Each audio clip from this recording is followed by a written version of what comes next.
I made a video about a month ago on 10 powerful weapons that no one is using right now in the Destiny 2 meta. This video got a lot of attraction and you guys seem to enjoy it. So in today's video, I'm going to be bringing you 10 crafted powerful weapons that for some reason no one is using right now. There's obviously some people that are using these and I'm sure you'll let me know in the comments down below, but overall on the weapon popularity, all these 10 guns have sort of been forgotten about and people are using other weapons and they've simply forgot about these amazing crafted weapons that they spent so much time getting. So if you have any of these patterns and you can craft some of these guns, I definitely recommend you do and you definitely should give them a go. Starting this list off in no particular order, in number 1 we have the Nation of Beasts.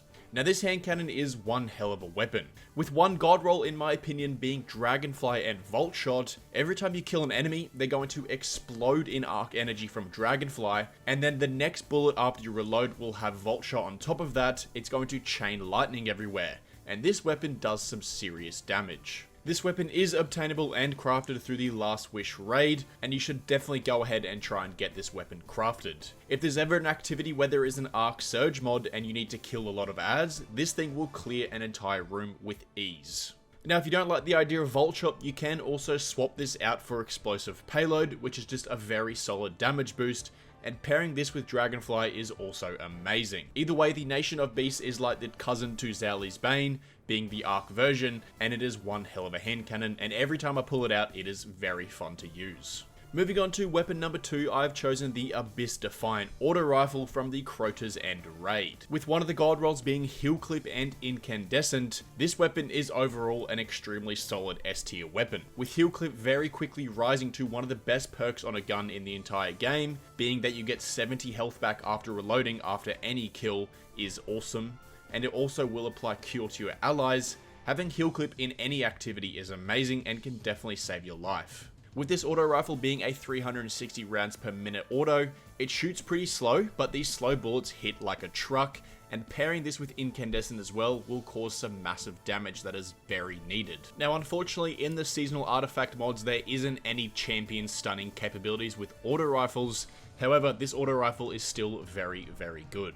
Moving on to weapon number 3, I have chosen a bow. Now I know a lot of Guardians don't really use bows, however there is one crafted bow that is amazing, and that is the Tyranny of Heaven. Now this bow is also from the Last Wish raid and again is also craftable, but it has two very unique perks that can work extremely well together. In the first column you can run Dragonfly, meaning every headshot kill is going to be a massive solar explosion, being it's a solar bow, and then in the second column you can pair this with Incandescent as well. So every time you get a headshot kill, which on bows is usually one shot headshot to any red bars, it's going to cause 2 back-to-back explosions, which are going to do massive damage. This thing has been extremely satisfying to use in Onslaught, as all the enemy packs usually spawn together, you look for the easiest red bar to kill, and it will blow up that entire pack. It is very satisfying, as you can see from the footage on the screen. It pretty much deals with any group of ads with simply one shot.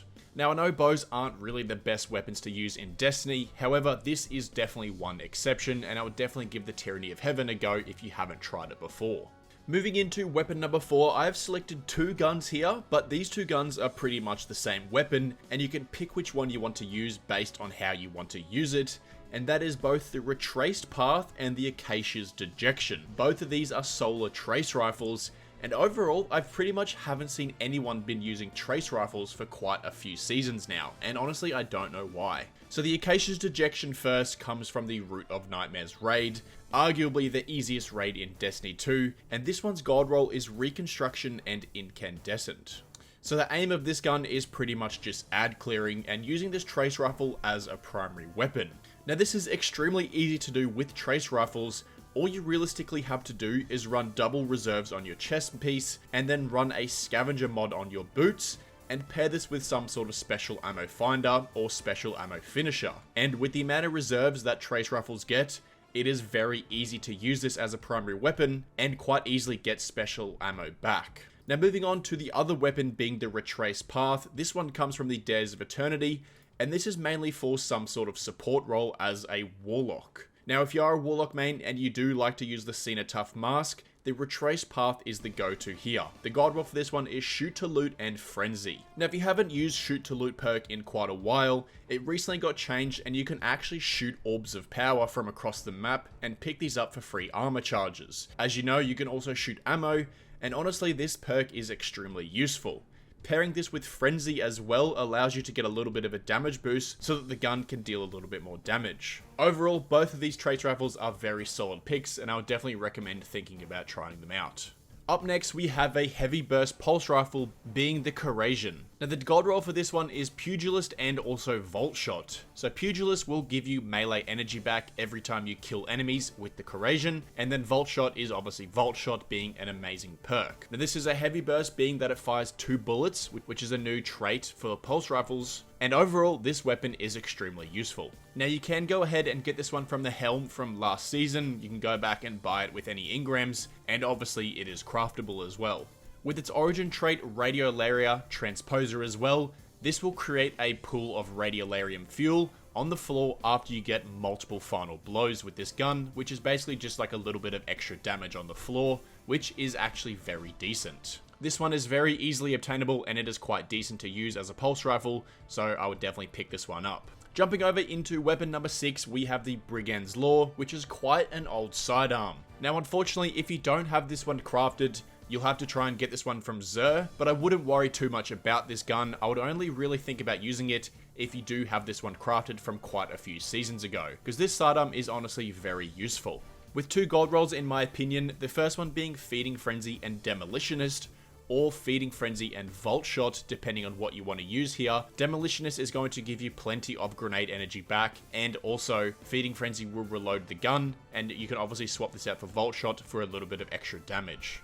This weapon is very fun to use. You know, you can get up quite close and personal and deal some pretty good damage, reload very quickly with Feeding Frenzy, and then, you know, this allows you to put out more Volt Shot for more damage. Jumping over into weapon number 7, we have the Subjunctive, which again is from quite a few seasons ago. So if you haven't got this one crafted, I would definitely recommend you try and get it, you know, through Xur or the Weaponsmith. However it is, you know, use your Deep Sight Harmonizers to get it crafted. It is definitely going to be worth it. Now just recently, Attrition Orbs has started to grow as one of the best perks in the game, which basically just dealing damage with weapons will spawn Orbs of Power. As we all know, Orbs of Power are, you know, one of the best things in the game. You can get armor charges from them, you can use them to, you know, get health back, shields back, whatever it is. Orbs of Power are very important in any activity in Destiny 2, and the Subjunctive can roll with Attrition Orbs. So I think to spawn 1 Orb of Power, you need to deal damage with, I think it's about 68% of the magazine, and it guarantees an Orb of Power. This is very, very easy to do with a submachine gun. As it's a submachine gun, it shoots extremely fast. Now being that this is Arc as well, if you pair this with Arc Siphon, pretty much every 2 kills that you get with this gun will spawn 2 Orbs of Power, which is amazing. Now there are plenty of guns in the game that can roll with Attrition Orbs. I just recommended the Subjunctive because it is craftable. Moving on here to weapon number 8, I have chosen the Supremacy. Now everyone knows what the Supremacy is. This is probably one of the best guns that everyone had bringing into the final shape, and I'm pretty sure everyone has this gun. But this is just a friendly reminder to maybe consider pulling that Supremacy back out, as it is still one of the best damage dealing snipers in the entire game. With the gold roll being rewind rounds and 4 times the charm, this thing can pretty much shoot forever and deal very decent damage. The best way to use this, in my opinion, is use it to proc Cascade Point on some sort of GL, which is very, very satisfying and is up there as some of the best DPS rotations that you can do in the game right now. Now this weapon also comes from the Last Wish raid. Some of the best guns in the game have definitely come from the Last Wish raid, so for some reason, if you haven't got those weapons crafted, you should definitely put it up there as a high priority. Moving on here into weapon number 9, I have chosen the Doom of Chelus, which is a Void Scout rifle that comes from the King's Fall raid. Now the Doom of Chelus is one of the rare weapons in the game that allows you to roll with 2 damage boosting perks. Now these 2 damage boosting perks are either Explosive Payload and Frenzy, or Explosive Payload and One for All.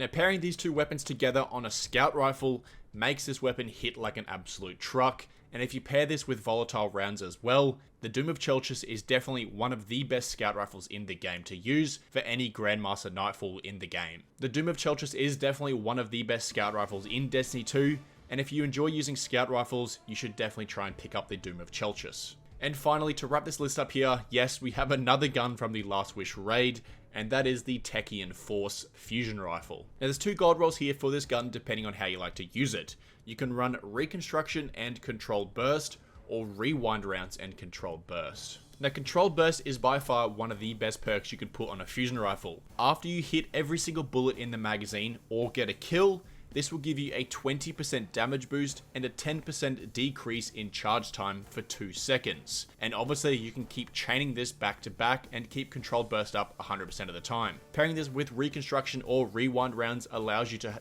have an overflowed magazine or never have to reload, and these 2 perks together work extremely well. Now as fusion rifles don't have a lot of reserves, you will find yourself running out of ammo quite often, so make sure you're running some special ammo finishes or special ammo finders. But anyway, Guardians, that will wrap the video up there. Thank you so much for watching. If you did enjoy this video, feel free to drop a like, subscribe, comment down below, and let me know what your most favorite slept on gun is in the comments. But anyway, thank you for watching, and I'll see you in the next one. Later.